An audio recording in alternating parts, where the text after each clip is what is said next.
Hi! In front of me is the DOOGEE S80 and today I would like to show you how you can connect it through Bluetooth. Firstly, go into Settings. Now you need to choose Connected Devices and tap on Bluetooth. Then click on the switcher to activate it, tap on Pair New Device and wait for available ones to show up.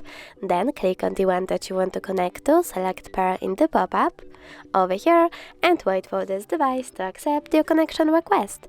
As you can see, my devices were successfully connected.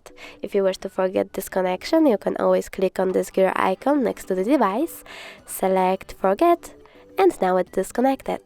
Thanks so much for watching. If you enjoyed this video, leave a like, comment, and definitely subscribe. Bye!